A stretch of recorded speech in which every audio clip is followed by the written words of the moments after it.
again to the Young and Single series. It's been an exciting journey of learning.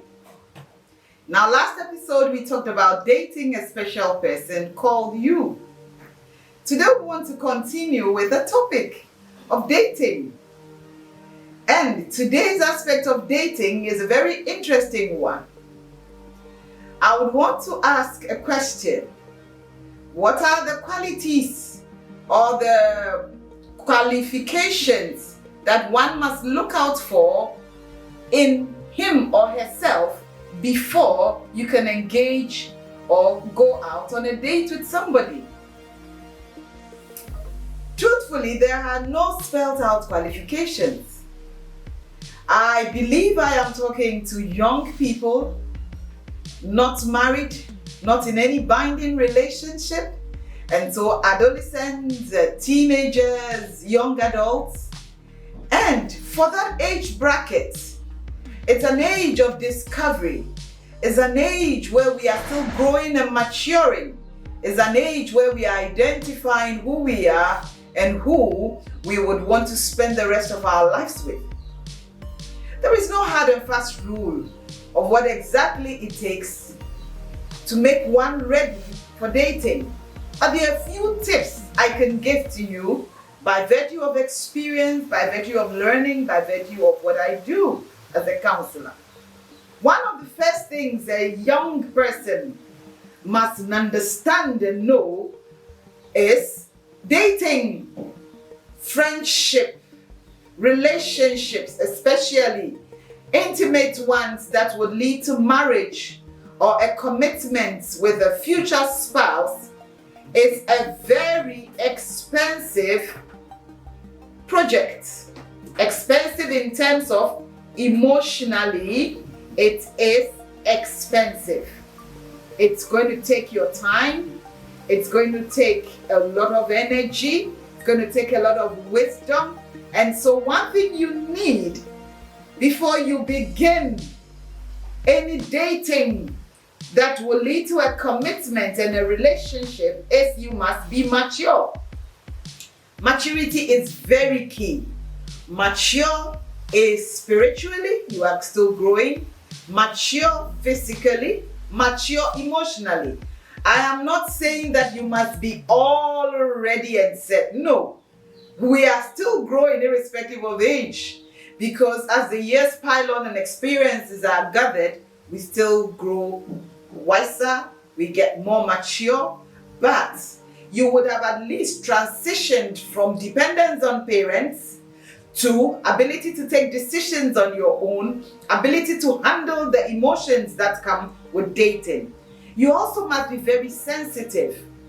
One, in the sense that once you are young and at a certain age, past teenage years, past high school, you are actually at a prime of being discovered by somebody. There's no hard and fast rule of a particular fixed age where you are mature or ripe enough for a relationship. No. So in your teenage years, 17, 18, 19, you could meet somebody who you could start a healthy relationship with, gearing towards marriage eventually. What does it mean? It means you must be sensitive to the people God brings your way. You must show yourself friendly. You must value people. Never feel somebody doesn't look like his tomorrow today.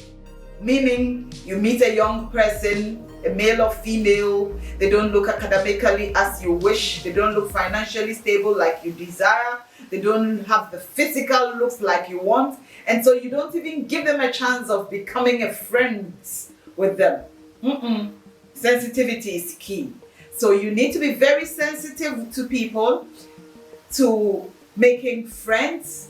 You don't throw people away because you cannot predict a person's tomorrow by looking at his today physically. No, unless the Lord reveals it to you. That's another topic for another day. And then once you are sure that you are mature, you are being friendly, live like any moment your Prince Charming will appear, or live like any moment the lady you have always dreamt of will suddenly cross your path. You could meet her at the bus stop. You could meet her in church. You could meet her on the way to school. You could meet her buying an ice cream somewhere. All these things require sensitivity. Now, 5 tips I would want to add. When you are preparing, 1, don't be fake. Before you meet people, you find out that people are so fake these days. Many people look out to people on social media and feel they know all about them. And they want to emulate or copy those people, the way they dress, the way they act. And so a lot of young people are actually living fake lives. Lives that have no bearing with who they really are. Don't be fake. Be who you are. Who you say you are. Remember, we've had a session called Dating Yourself. So who are you? Let people know you as the happy person or the very quiet person. You are not too fashionable. Yes, it's fine. You are the music one. It's good. You love nature. That's great. Be yourself. It is very important. Because when people are attracted to the fake person, the day they get to know the real one, they'll discard that fake person because they were attracted to something they didn't bargain for. Another thing you need to do is give added value to proponents. Remember, we are gearing up for that date of a lifetime, but that date hasn't appeared. And so we are still preparing. We believe we are mature. We are being sensitive. Give added value to proponents. You want to marry a prince? Develop yourself to be able to be royal. You want to marry somebody who is highly educated? Go back to school. You want to marry somebody who can reason very, very, very logically? Develop yourself. You want to go into ministry? You want to be a pastor's wife? You want to be a pastor yourself? Or you want to marry a pastor? It's great. Anyone in the fivefold ministry? That's lovely. Do you have the capacity to handle what it takes for that role? Give added value to proponents. So as you are today, remember that somebody's coming your way and that person wants value. What are you doing for yourself?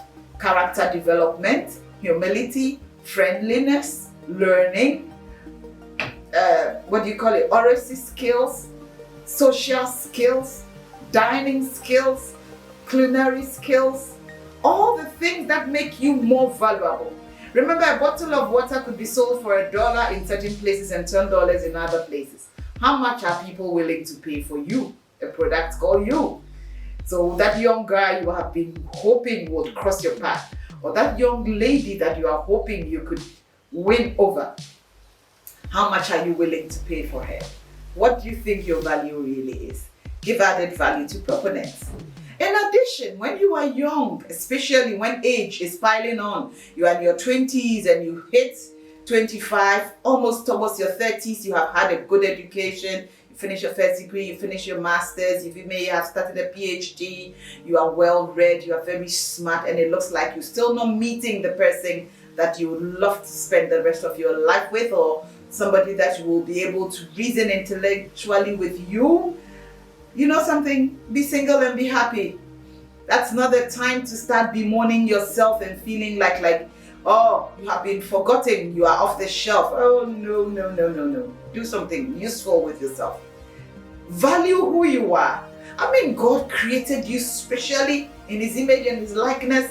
That alone should give you that joy of being single and happy. A happy person attracts an equally happy person. It's just your time is not yet up. When it's your time, you will be the right person. Another thing we do when you are single and married young is be useful.